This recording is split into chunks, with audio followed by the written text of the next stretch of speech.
Hey, have you ever had a falling out with a friend so bad the entire squad replaces you with your number one op? Because politically speaking, that's exactly what's happening right now in the world. Let me explain. It's like 2 months into 2026, and if we're strictly looking at diplomacy, it's basically been a year where China has hogged the spotlight. Even just looking at January, it felt like every few days another headline popped up. Leader X lands in Beijing. After all, one after another, 5 Western aligned leaders rocked up. So, who were the 5? First, on January 4th, South Korean President Lee Jae-myung arrived in Beijing on a state visit. He stayed for 3 days. You might have remembered that selfie moment with Xi Jinping going viral. And yes, I know South Korea is in East Asia, but diplomatically speaking, when we talk about the West, South Korea often gets lumped in there because politically they are aligned with America. Second, also on January 4th, Ireland's Prime Minister Michel Martin visited Beijing. And for Ireland, this wasn't some routine handshake trip. It had been 14 years since Ireland's head of government last went to China. So a gap like that makes this visit automatically feel significant, because it means something has changed, or at the least, someone wants something. Third, from January 14th to the 17th, Canadian Prime Minister Mark Carney visited Beijing. Same story for Canada. It's been about 8 years since their leader last made a top-level visit. So again, very out of the ordinary. Fourth, from January 25th to the 28th, Finland's Prime Minister Petteri Orpo came to China. And fifth, from January 28th to the 31st, UK Prime Minister Keir Starmer visited Beijing. Starmer's trip also came after roughly an 8-year gap since the last UK Prime Minister's visit to Beijing. And if you zoom out just a little bit, the last time Xi Jinping visited the UK was over a decade ago, way back in 2015. And aside from the pub scene where they ate fish and chips, it wasn't viewed as a very positive trip for China. And in case you don't remember, the British press were quite blunt with their line of questioning, where the interviewer asked Xi, "Why do you think members of the British public should be pleased to do more business with a country that is not democratic, is not transparent, and has a deeply, deeply troubling attitude towards human rights?" So, do you see what's happening here? In the space of 1 month, you have 5 Western aligned leaders visiting Beijing back to back, which, by the way, has never happened before in the history of China. Now, China has done diplomatic showcase moments before. Big events where the goal is to bring foreign leaders and broadcast international recognition. For instance, the 2008 Olympics and the 2025 Chinese military parade. That's the classic come and show support play. But here's the thing, when China does those massive set piece events, the leaders who reliably show up are usually the usuals. Russia, some Central Asian states, sometimes North Korea, plus long-standing partners from Africa and the Middle East. But Western leaders don't usually fly in just to give face in that way. Now, you might be thinking, what about the G20 like Hangzhou 2016? Tons of Western leaders came. Sure, but that's diplomatically different because they weren't coming for a bilateral "I'm here specifically to visit China" trip. They were coming to attend a multilateral summit, and the venue just so happened to be China, which changes the whole meaning of things. At those summits, you don't get a full one-on-one state visit treatment, you don't get the same ceremonial experience, and at the risk of sounding like a 2016 Tumblr post, it's not the same as "I got on a plane just to visit you on your terms for your agenda." That's why, from a diplomacy perspective, what's unusual here is not that Western leaders came, it's the timing and the sudden influx of leaders doing so. And if you widen the timeline a bit, it becomes even more significant. Late last year, French President Emmanuel Macron visited China, and Spain's King Felipe VI went as well. And earlier this month, Uruguay's President Yamado Orsi arrived on a week-long state visit to China. And just a few days ago, Germany's Chancellor Friedrich Merz visited China to, quote, deepen economic ties. Add those in and 2 patterns jump out. Firstly, over half the leaders of the G7 have now been on diplomacy trips to China. I'll talk about why that's significant in just a bit. Secondly, several of the countries that visited had strained relations with China for years before suddenly patching things up. Take South Korea for an example.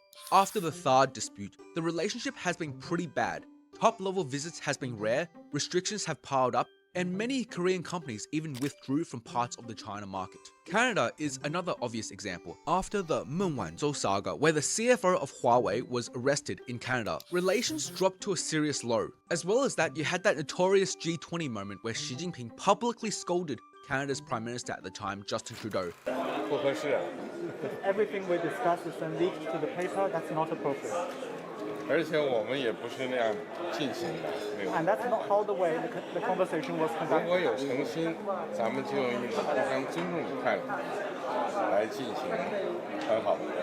If there is Not gonna lie, he actually little broed him. Like, these are still the top comments on the video. But yeah, you can see how tense the relations between the two were. And with the UK, since the whole Hong Kong protest era, China-UK relations also sank close to rock bottom. Mr. Speaker, what message might the Prime Minister have for the people of Hong Kong following the passage this week of China's new national security law? We stand for rules and obligations, and we think that is the soundest basis for our international relations. And the enactment and imposition of this national security law constitutes a clear and serious breach of the Sino-British Joint Declaration. Britain had repeatedly criticised China, and the specificities around the Sino-British Joint Declaration had turned into a constant reason to argue, where Britain framed Hong Kong as a moral and historical responsibility, whilst China framed Britain as trying to interfere and influence a place it no longer legally governs. I won't get into what I think about that in this video, but it'll be a future video, so subscribe for when that comes out. But anyway, just for context, back then the UK also rolled out expedited pathways and passport-style schemes that encouraged Hong Kong residents to relocate.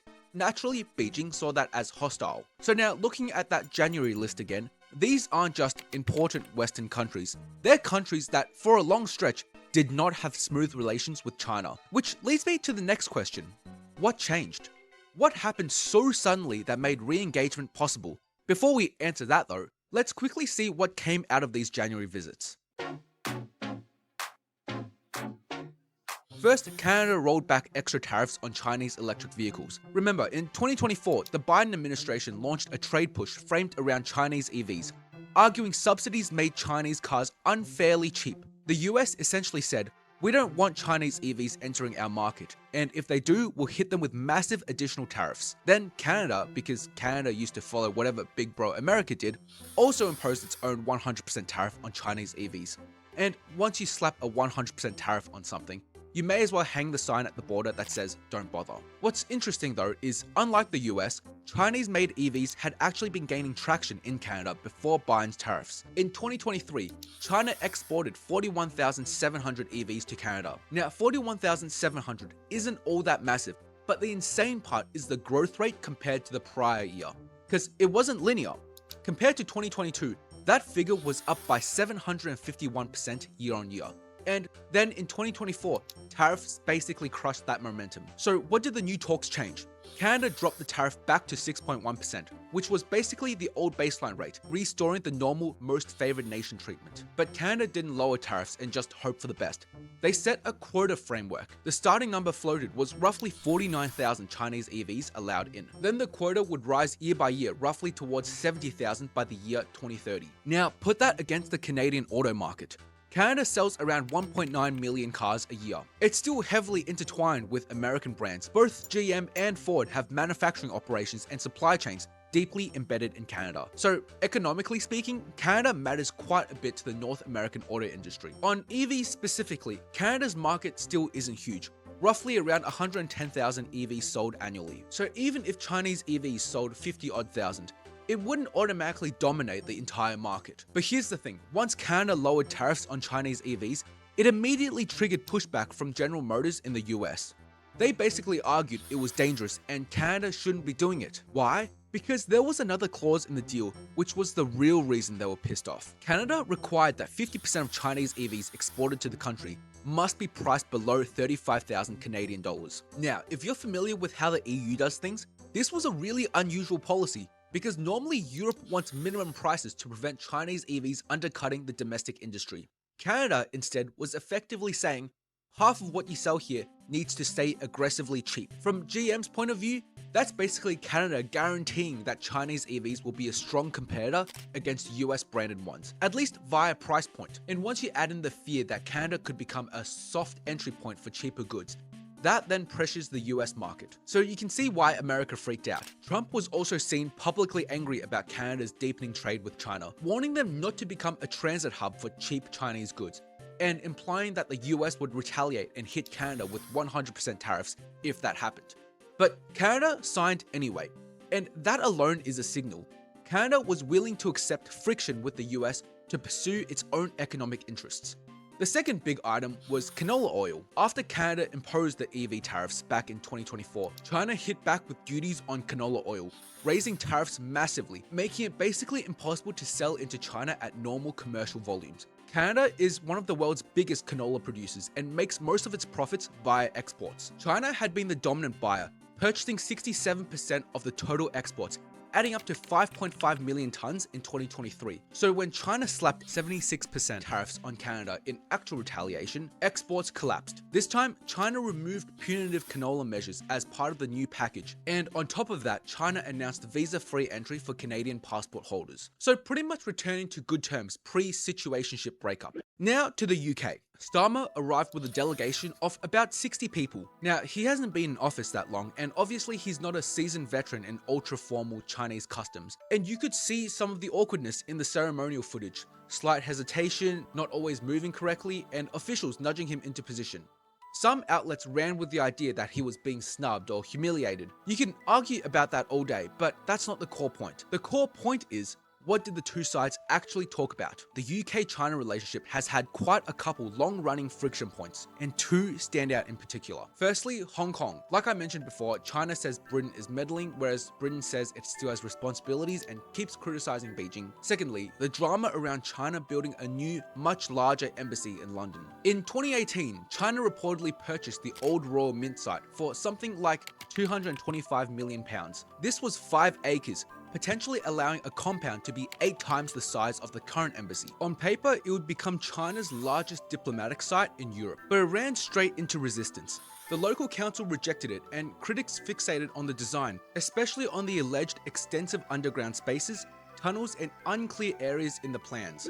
They also raised concerns about proximity to sensitive infrastructure near the City of London, including major fiber optic routes. The insinuation was pretty obvious: surveillance risk, security threat, and data vulnerability. And once the UK blocked the expansion, it turned into a tit-for-tat trust issue. Britain blocks China's embassy, China hints it can block British expansions in China, which ties back into the Hong Kong issue. So the embassy dispute was a symbolic way to say, we don't trust you. But after Starmer's government came in, he moved the decision upward, away from local council politics and toward national level judgment. And then crucially, UK authorities signed off on the plan on the 20th of January 2026, meaning one of the largest symbolic disputes was largely cleared before Starmer even boarded the plane to China.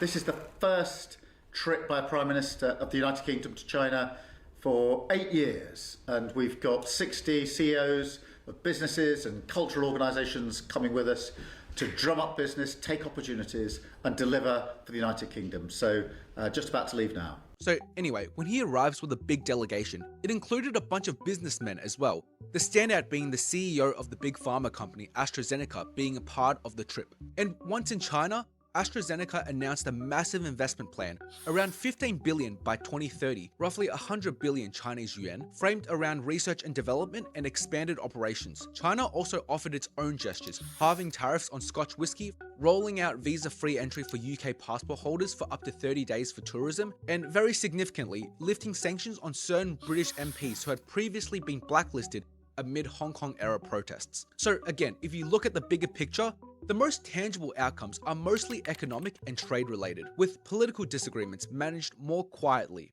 And that sets up the big question: why now? But first, a quick word from today's sponsor, which is something I was actually very skeptical at first, because anytime the internet promises you easy money, it's usually a scam. But I tried this app called Freecash, and I was honestly surprised by how normal it is. It's an app where you can earn a bit of extra money by doing simple things like playing games, testing apps, and answering surveys. Basically the things you'd be doing anyway when you're procrastinating. And I like how it shows you how much you're earning as you go. I've got almost $100 sitting in my account right now, and I obviously had to check reviews before I tried it and worked with them. And Freecash actually has a 4.8 star rating on Trustpilot with thousands of reviews, which made me feel better about giving it a try. Cashing out is straightforward too. Once you reach $20, just hit the cash out button and choose how you want to get paid. I've been playing Disney Solitaire, and after only a couple minutes, I earned $5. So yeah, it actually works. If you want to try Freecash, use the link in my description or the pinned comment and you'll get a $5 sign-up bonus on your first game. Thanks again to Freecash. Now back to our regularly scheduled program. As you might have already guessed, the biggest factor is Donald Trump. China is benefiting from what you could probably call a Trump dividend. And the argument is basically this: China didn't suddenly transform into a different country. What changed dramatically is the United States. Over the past year after Trump returned to office, he kicked off another broad wave of economic pressures, tariffs, and threats, not just aimed at China, but applied in a formula-style way to basically everyone. The UK gets squeezed, Canada gets squeezed, big countries get squeezed, small countries get squeezed, and everyone gets shoved into negotiation mode with Washington. And amidst the chaos, China was the only country that chose to go toe-to-toe with the US on leverage. That standoff eventually moved toward a settlement around late November in Busan, where the two leaders eased tensions back towards a baseline.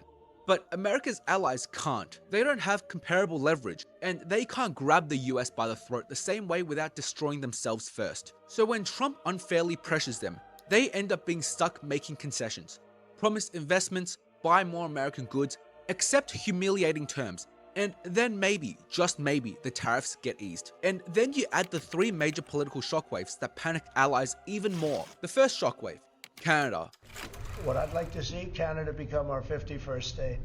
Trump repeatedly pushed the idea that Canada's best future would be becoming the 51st state. That kind of talk is uniquely unsettling because Canada's security and economic systems are deeply intertwined with the US already. So when the US president toys with the idea of essentially doing what Russia is to Ukraine, it's existentially alarming. The second shockwave, Greenland.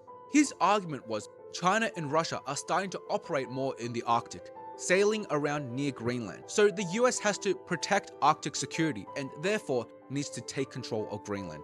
Of course, Denmark didn't agree and Greenland didn't agree either. But Trump's attitude was basically, I don't care whether you're willing to sell or not, I'm taking it anyway. That kind of talk scared the entire European side, especially Denmark. Personally, I can't help but to think the real reason why Trump wants Greenland so badly is because he doesn't understand the Mercator effect and thinks the country is actually that big. The third shockwave, NATO. Over the past year, Trump treated NATO like how I treat my League of Legends teammates, threatening withdrawal, demanding the others to do more, and telling the others my participation is conditional. That pushes the EU into panic mode. Look, they did raise military spending, but more importantly, it breaks the trust that holds the alliance together in the first place. So the outcome is predictable.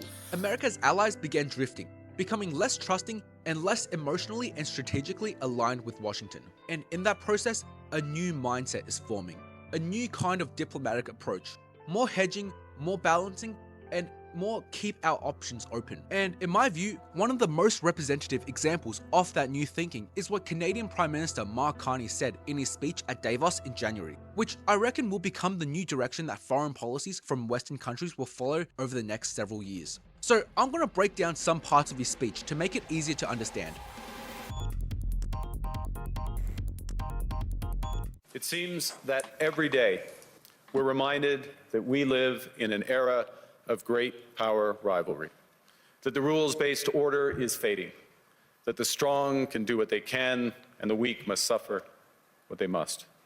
And this aphorism of Thucydides is presented as inevitable, as the natural logic of international relations reasserting itself.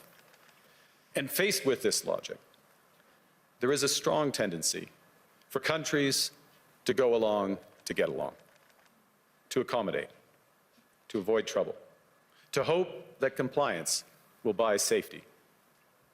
Well, it won't. Carney's speech right here highlights that many smaller Western countries are being caught between competing major powers, are forced to pick a side, forced to give in, to compromise, and even to accept humiliation, essentially saying that when big powers can do whatever they want, it inevitably creates a new international landscape. And then he went on to say this. In 1978, the Czech dissident Václav Havel, later president, wrote an essay called The Power of the Powerless.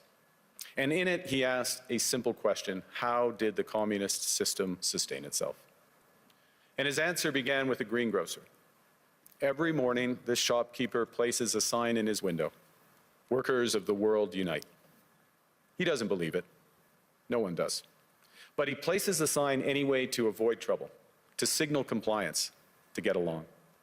And because every shopkeeper on every street does the same, the system persists. Not through violence alone, but through the participation of ordinary people in rituals they privately know to be false. So when he brought up Václav Havel's point, communist rule doesn't rely only on brutal force, it also relies on ordinary people's compliance and cooperation. He's framing the way the US treats its allied countries right now the same way a communist dictator treats its people. And precisely because of that, the weakness of communist rule is that without the people's cooperation, it becomes very hard to sustain. When even one person stops performing, when the greengrocer removes his sign, the illusion begins to crack. Friends, it is time for companies and countries to take their signs down. Now, what does he mean when he says a sign needs to come down? Well, for a long time, we've believed that a rules-based international order really existed. After World War II, the United States built a whole system. This was a system that provided financial stability, collective security, and mechanisms to resolve disputes when conflicts arose. And the most important feature of that system was predictability. Canada enjoyed long-term prosperity precisely within that framework. For years, Canadians assumed that this rules-based order was actually real, that the system was there, but now he argues that that is no longer the case. But more recently, great powers have begun using economic integration as weapons. Tariffs as leverage, financial infrastructure as coercion, supply chains as vulnerabilities to be exploited.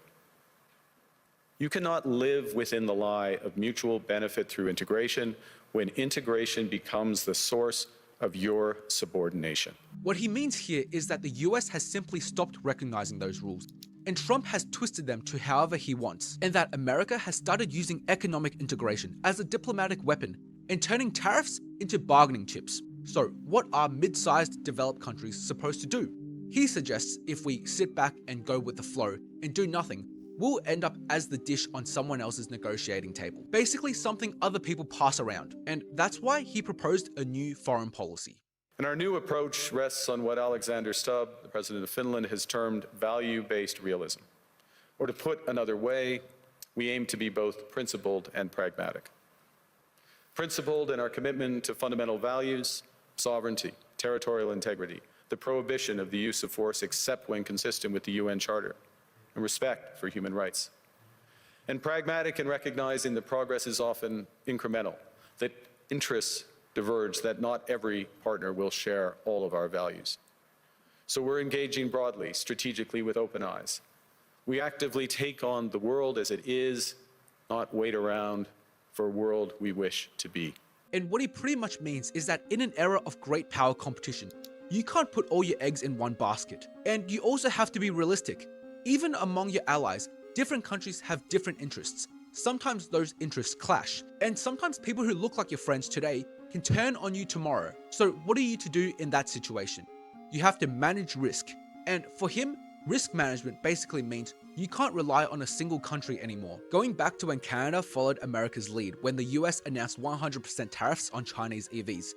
That was Washington protecting its own auto industry. Canada doesn't really have a comparable domestic EV industry to protect, but it still imposed the same 100% tariffs anyway, simply to stay aligned with the US. And globally speaking, Canada was basically the only country that followed the US that closely on that specific move. Even the Min Wanzhou case is an example. Canada detained her, essentially doing what the US wanted. Then later, when the US and China negotiated and resolved the situation, Canada was the one stuck in the middle taking the heat. China detained 2 Canadians and put them in prison. China didn't grab Americans, it detained Canadians because Canada was the one that held Min. So Canada paid a huge price for aligning with the US. And what happened in the end?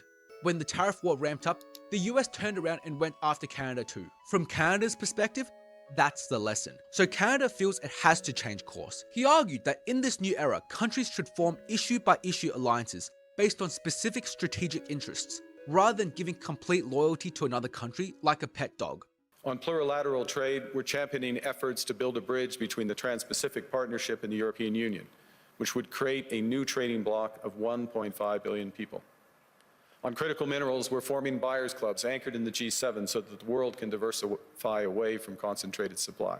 He also implies here that China is the other great power. He didn't spell it out in detail, but the implication is pretty obvious. China can also grab other countries by the throat, and that's something other Western countries should also be wary of. He wants to build a buyers alliance where they develop their own rare earth resources so they can reduce their dependency on China. We're cooperating with like-minded democracies to ensure that we won't ultimately be forced to choose between hegemons and hyperscalers. So he suggests that other democratic countries need to work together so they don't get forced into a pick-a-side battle between the US and China. And clearly you can see what Carney was proposing. A new foreign policy approach for mid-sized countries. More or less, those were the key takeaways. And that speech was super well received. Big applause, multiple interruptions with applauses, the kind of reception that suggests that a lot of leaders in the room were thinking the exact same thing. Then you pivot to Trump's reaction. We're building a golden dome that's going to, just by its very nature, going to be defending Canada. Canada gets a lot of freebies from us, by the way. They should be grateful also, but they're not. I watched your Prime Minister yesterday. He wasn't so grateful. But they should be grateful to us. Canada lives because of the United States. Remember that, Mark, the next time you make your statements. A frankly pretty pathetic warning that Canada lives because of the US kind of rhetoric. And the accusation that Canada is being ungrateful whilst drifting towards the UK and negotiating with China. But there is one point where Trump is correct. This drift isn't theoretical anymore. It's happening as we speak. The reality is, China didn't change, the US did. Trump's biggest contribution from China's perspective isn't any one policy, it's that he broke the bond and trust that held the post-war order together. For decades, the world was seen as actually very black and white. East versus West, socialism versus capitalism, authoritarianism versus democracy. The US positioned itself as the leader of the West, representing democracy and a market economy, and also representing a values-based coalition. On the other side, China, seen as the Eastern force, associated with planning, socialism, and most importantly, opposition to the West. But under Trump, this logic shifts towards something more naked. Every issue is judged through American interests, and everyone, including allies, is expected to serve those interests. Canada is expendable. The UK is expendable. Taiwan is expendable. Everyone outside the US is simply expected to serve American interests. And if anyone is seen as undermining Trump's interests, then the US will strike back without hesitation. And once a leader starts playing like that, every partner has to start thinking about self-protection. That's when the old East-West binary dissipates. Sadly, what's left is a literal dog-eat-dog world where each and every nation competes, pressures, coerces trade, and pursues advantages, regardless of ideology. That's basically what Carney was getting at. You can see it in how countries approach China recently. Whether it's the UK, Canada, France, or South Korea, they're leaning into a more transactional approach. Keep disagreements managed, don't lead with moral lecturing, and prioritize tangible economic outcomes. And China, for its part, is positioned to benefit greatly from this shift because it has real leverage. Things like rare earths, targeted trade tools like agriculture commodities, and a massive domestic market that governments and companies still want access to. So as America's allies start hedging their bets, the old collectively contained China stance starts to crack. Openings appear, and China moves into those cracks with a kind of flexible, shared interest-based diplomacy it frankly prefers. If you're eating right now, I hope you're having a wonderful meal. Subscribe.